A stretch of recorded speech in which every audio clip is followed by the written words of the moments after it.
Hello dear student, कैसे हैं आप सभी लोग। तो आप सभी लोग की प्रिपरेशन बहुत अच्छी चल रही है और साथ ही साथ में बहुत सारे नोटिफिकेशन भी आ रहे हैं और उसी की कड़ी में एक और नोटिफिकेशन जो है आप सभी लोगों के लिए मैं लेकर आया हूं। और वो जो नोटिफिकेशन है वो गुजरात मेट्रो के अंदर आया हुआ है आपके पास में।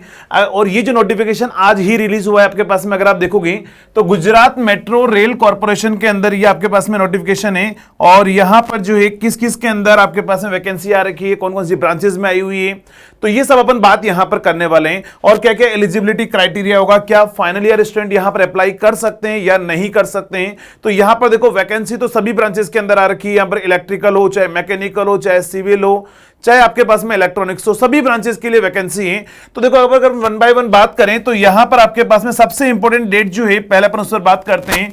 तो यहां पर ऑनलाइन रजिस्ट्रेशन जो है वो कब से स्टार्ट हो रहा है, अगर आप देखोगे तो ऑनलाइन रजिस्ट्रेशन जो है वो 10 मई से, यानी कि आज ही से आपका स्टार्ट हो रहा है। तो यहां से आज से आपका रजिस्ट्रेशन स्टार्ट हो चुका है इसका। और देन अगर बात करें लास्ट डेट जो है वो 9 जून है, यानी कि लगभग आपके पास में 1 मंथ का टाइम ड्यूरेशन उन्होंने दिया है। तो 9 जून जो है ये ध्यान रखना है आपको, आपके पास में लास्ट डेट रहेगी फॉर्म की। प्लस अगर हम बात करें payment of online application fees या बैंकिंग जो भी आप फीस अगर आपके पास में है तो वो भी क्या होगा, 10 मई से लेकर 9 जून के बीच में ही आपको क्या करना है, एप्लीकेशन फी है वो भी आपको यहां पर पे करनी है। एंड अगर बात करें डेट ऑफ टेस्ट, तो जो टेस्ट होने वाला है वो कब होने वाला है, जुलाई के अंदर जो है आपका टेस्ट होने वाला है। यानी कि आपके पास में जो है अगर आप देखोगे तो अब आपके पास में 2 महीने हैं टोटल मिला के नॉर्मली। तो 2 महीने के अंदर आपका जो वैकेंसी का फॉर्म भी फिलअप हो जाएगा और देन उसके बाद में आपका जो है एग्जाम भी हो जाएगा। तो अगर आप देख रहे होंगे सभी नोटिफिकेशन में नॉर्मली ऐसा ही 2 से 3 महीने के अंदर आपके पास में एग्जाम हो रहा है। यानी कि आप सभी लोगों को अपनी प्रिपरेशन पहले से स्टार्ट करके रखनी पड़ेगी, इस चीज का ध्यान रखना है। अब देखते हैं अगर यहां पर कौन कौन सी ब्रांचेस के अंदर वैकेंसी आ रखी है। तो देखो यहां पर जो वैकेंसी है अगर हम बात करें यहां पर, तो सबसे पहले अगर हम बात करेंगे तो यहां पर हमारे पास में जो वैकेंसी है जूनियर इंजीनियर इलेक्ट्रिकल के अंदर वैकेंसी आ रखी है। और जूनियर इंजीनियर इलेक्ट्रिकल में 31 जो है वो आपके पास में पोस्ट है, ध्यान रखना 31 पोस्ट है वो इलेक्ट्रिकल के अंदर है। प्लस अगर हम बात करें इलेक्ट्रॉनिक्स के अंदर तो यहां पर 28 पोस्ट जो है वो इलेक्ट्रॉनिक्स के अंदर आई हुई है। मैकेनिकल स्टूडेंट के लिए यहां पर 12 पोस्ट है। एंड अगर हम बात करें नेक्स्ट सिविल जेई के लिए, यहां पर 6 पोस्ट जो है वो सिविल स्टूडेंट के लिए आ रखी है ना। यानी कि अगर आप देखोगे तो सभी स्ट्रीम के अंदर यहां पर नंबर ऑफ वैकेंसी आई हुई है। प्लस यहां पर जिन्होंने आईटीआई कर रखा है उनके लिए भी वैकेंसी है, वो कितनी वो भी अपन बात करेंगे। लेकिन अगर आप इलेक्ट्रिकल, मैकेनिकल, सिविल, इलेक्ट्रॉनिक्स से हो तो क्या क्वालिफिकेशन यहां पर कंपलसरी है। तो अगर आप देखोगे उन्होंने बोला हुआ डिप्लोमा होना चाहिए इलेक्ट्रॉनिक्स के अंदर, इलेक्ट्रॉनिक्स एंड कम्युनिकेशन इंजीनियरिंग के अंदर, यहां पर फ्रॉम जो भी आपके पास में रिकॉग्नाइज्ड यूनिवर्सिटी है वहां से आपका डिप्लोमा होना चाहिए, ध्यान रखना।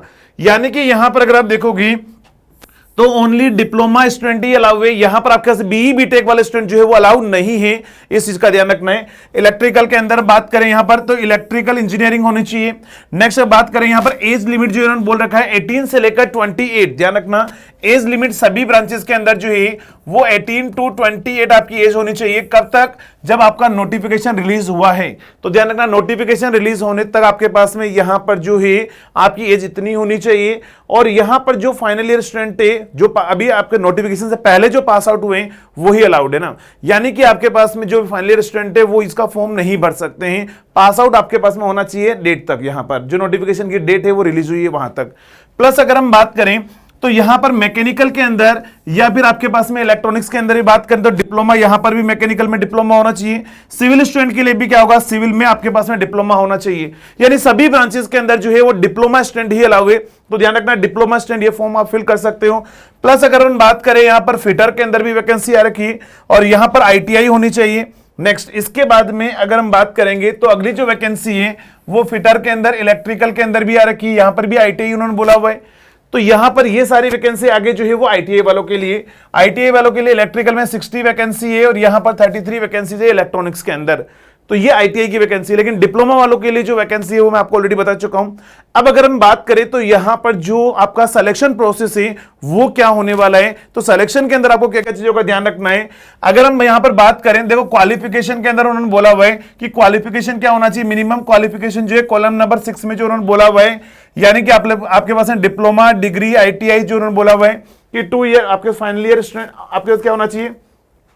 यहां पर आपसे बोला हुआ है candidates appearing for final year exam of diploma also apply for suitable post for which the fulfill minimum qualification such that candidates will admitted to examination has provide the original mark sheet at the time of verification and failing which they are disqualified. यहां पर आपसे बोला हुआ है कि जो final student तो भर सकते हैं, लेकिन उनको क्या होगा, आपकी जो मार्कशीट है वो लास्ट तक आपको प्रोवाइड करानी पड़ेगी। नेक्स्ट अगर हम बात करें इसके अंदर जो है, नेक्स्ट अगर हम बात करें जॉब प्रोफाइल की, तो जॉब प्रोफाइल में यहां पर स्टेशन कंट्रोलर है आपके पास में, ट्रेन ऑपरेटर है, नेक्स्ट जो आपके पास में कस्टमर रिलेशन असिस्टेंट है आपके पास में, प्लस जूनियर इंजीनियर के अंदर है। और जूनियर इंजीनियर में क्या होगा आपके पास में, जो इलेक्ट्रिकल है या फिर आपके पास में इलेक्ट्रॉनिक्स है, मैकेनिकल है, सिविल है, यही बोला हुआ है।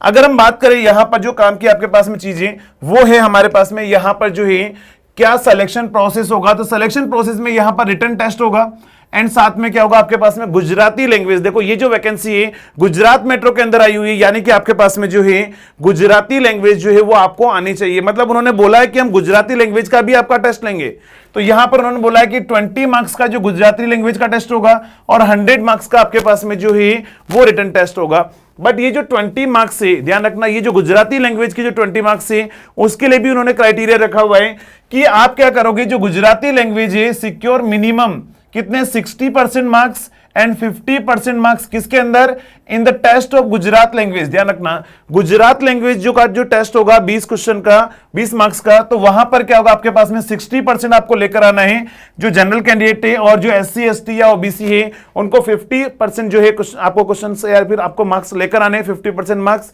और उन्होंने बोला कि ये जो मार्क्स है ये फाइनल मेरिट में अपन इंक्लूड नहीं करेंगे, फाइनल मेरिट में तो इंक्लूड नहीं होगा, लेकिन आपको लैंग्वेज आनी चाहिए, बस उन्होंने ये बोला हुआ है। नेक्स्ट उसके बाद में उन्होंने बोला हुआ कि यहां पर जो आपके पास में स्टेशन कंट्रोलर या ट्रेन ऑपरेटर के लिए जो एग्जाम पैटर्न रहेगा वो क्या होगा, तो यहां पर हमारे पास में क्या होगा 120 मिनट का आपके पास में यानी कि 2 आवर का टेस्ट होगा, जिसमें आपके पास में 120 आपके पास क्वेश्चंस होंगे, जिसमें गुजराती लैंग्वेज के 20 क्वेश्चन है, लॉजिकल एबिलिटी और रीजनिंग के 20 क्वेश्चन है, एप्टीट्यूड के 20 है, इंग्लिश के 20 है, और टेक्निकल नॉलेज के जो है वो आपके पास में 40 क्वेश्चन है। इसमें आपका जूनियर इंजीनियर जो है, जो जूनियर इंजीनियर है उनके लिए भी आपके पास में यही एग्जाम पैटर्न रहेगा। यानी कि ध्यान रखना आपके पास में 120 मिनट है, आपके पास में 120 मिनट है और 120 क्वेश्चन आपको करने हैं। यहां पर अगर आप देखोगे 20 20 20 और 20 80 और ये 40 कितना होगा 120, यानी कि आपको एक क्वेश्चन करने के लिए नॉर्मली 1 मिनट आपको मिल रहा है, तो इनफ है, आप कर सकते हो आराम से। नेक्स्ट इसके बाद में अगर हम बात करें तो यहां पर देखो नेगेटिव मार्किंग भी होगी, इस चीज का ध्यान रखना है। नेगेटिव मार्किंग जो है वो कितना होगा आपके पास में 1/4, नेगेटिव मार्किंग जो है वो आपके पास में क्या होगा 1/4 आपके पास में रहेगा। ITI वालों के लिए जो आपके पास में उनके लिए भी 100 क्वेश्चंस होंगे, 120 मिनट का होगा। यहां पर भी आपके पास में टेक्निकल 40 होंगे, गुजराती लैंग्वेज 20 होंगे, लॉजिकल रीजनिंग 15 क्वेश्चन होंगे, एप्टीट्यूड 10 और जनरल इंग्लिश जो है वो यहां पर आपके पास में 15 होने वाले हैं। और यहां पर भी जनरल इंग्लिश के क्वेश्चन 20 आएंगे, इस चीज का ध्यान रखना है।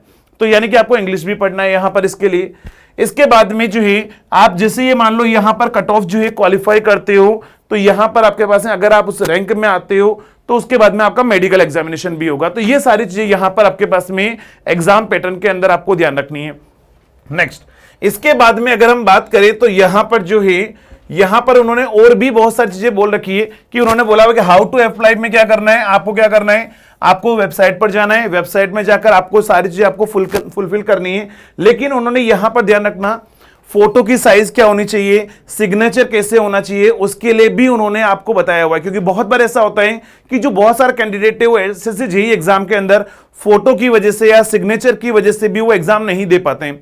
तो उसके लिए उन्होंने यहां पर बोला हुआ है कि सिग्नेचर जो कैसे करना है, फोटो क्या होना चाहिए। तो देखो अगर अपन बात करें यहां पर तो समझना उसके बारे में उन्होंने यहां पर आपको मेंशन किया हुआ है। यहां पर सिग्नेचर इमेज के बारे में उन्होंने बोला हुआ है आपके पास में, और फोटो इमेज के बारे में अगर हम बात करें फोटो इमेज के बारे में तो वो भी बोला है। उसने बोला है फोटो के अंदर क्या होना चाहिए, तो photograph must be recent passport size होना चाहिए, कलर पिक्चर होनी चाहिए, the picture should be coloured against the light consider, आपके पास में लाइट कलर होनी चाहिए बैकग्राउंड में। आपके पास में यहाँ पर रेड आइज बहुत मतलब मैक्सिमम आपके पास में बहुत सारी चीज आपको दे रखी है। पिक्सल आपको दे रखा है कितना है 200x230 पिक्सल में आपके पास में होना चाहिए।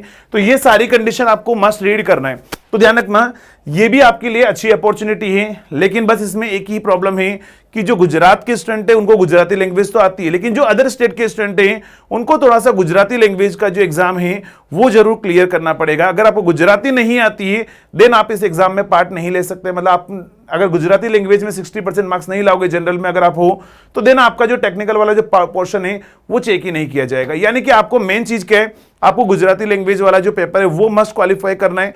उसके बाद में आपका टेक्निकल में क्या होगा, रीजनिंग होगा, एप्टीट्यूड होगा, इंग्लिश होगा एंड टेक्निकल होने वाला है आपके पास में। तो ये सारी इंफॉर्मेशन आप सभी लोगों के लिए, एक बार फिर भी फॉर्म फिल करने से पहले आप ये सारी चीजें जो है अच्छे से रीड कर लेना। फोटोग्राफ के बारे में, सिग्नेचर के बारे में बहुत सारी कंडीशन दे रखी है, उसके बाद में आपको क्या करना है, फॉर्म फिल करना है। तो चलिए गाइस, ये आप सभी लोग के लिए इन्फॉर्मेशन थी, और भी इसी तरह की इन्फॉर्मेशन के साथ में अपन मिलेंगे न्यू वीडियो के अंदर, न्यू नोटिफिकेशन के साथ में। तब तक के लिए थैंक यू सो मच।